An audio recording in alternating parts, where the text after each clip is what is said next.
तो आप सभी जानते हैं कि मनुष्य का ये शरीर नश्वर है, इसका नष्ट होना तो निश्चित है, लेकिन ये जो आत्मा है ये कभी भी नष्ट नहीं होती और नियमित रूप से एक शरीर से दूसरे शरीर में स्थानांतरित होती रहती है। आपने कभी ये सोचा है कि आखिर ये आत्मा एक शरीर त्यागने के बाद दूसरा शरीर धारण करने में कितना वक्त लगाती है? अगर आप नहीं जानते हो तो कोई बात नहीं, आज की इस वीडियो में हम बात करने जा रहे हैं आत्मा के नए शरीर में प्रविष्ट होने में लगने वाले समय की, तो वीडियो को अंत तक जरूर सुनिएगा। हरे कृष्णा, मेरे YouTube चैनल डिवाइन कोमल में आपका स्वागत है। अगर चैनल पर आप नए हैं तो इसे सब्सक्राइब अवश्य करें। यजुर्वेद में कहा गया है, शरीर छोड़ने के पश्चात जिन्होंने तप ध्यान किया है वे ब्रह्मलोक चले जाते हैं, अर्थात ब्रह्मलीन हो जाते हैं। कुछ सत्कर्म वाले स्वर्ग चले जाते हैं, अर्थात वे देव बन जाते हैं।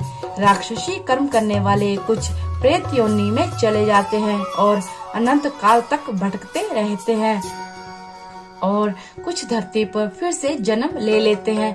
धरती पर जन्म लेने वालों में भी जरूरी नहीं है कि वो मनुष्य योनि में ही जन्म ले, वे सभी अपने कर्म और मति की गति के अनुसार जन्म लेते हैं। अधिकतर मौकों पर तत्क्षण ही दूसरा शरीर मिल जाता है, फिर वह शरीर मनुष्य का हो या अन्य प्राणी का।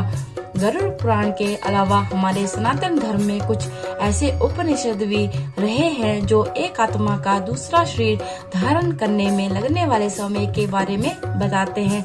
जो आत्मा को दूसरा शरीर धारण करने में लगने वाले समय की पुष्टि करते हैं। कहते हैं कभी कभी एक आत्मा को दूसरा शरीर ढूंढने में काफी कम समय लगता है, जो मनुष्य की सोच से परे है, परंतु साथ ही साथ ये भी बताया गया है मृत्यु के पश्चात एक आत्मा को दूसरा शरीर धारण करने में उतना ही समय लगता है जितना एक कीड़े को एक तिनके से दूसरे तिनके पर जाने में लगता है।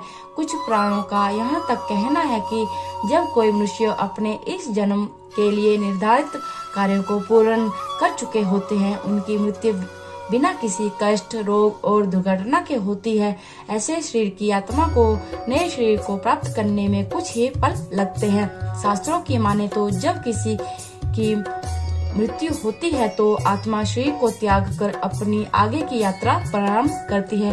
तो इस दौरान उसे 3 मार्ग मिलते हैं, स्वर्ग लोक, पितरलोक और नरक लोक। आत्मा के भाग्य में कौन सा मार्ग है, इसका निर्धारण तो मनुष्यों के कर्मों पर ही निर्भर करता है। धर्म ग्रंथों की माने तो 100 में से 85 लोगों का पुनर्जन्म 35 से 40 दिनों के अंदर होना तय है।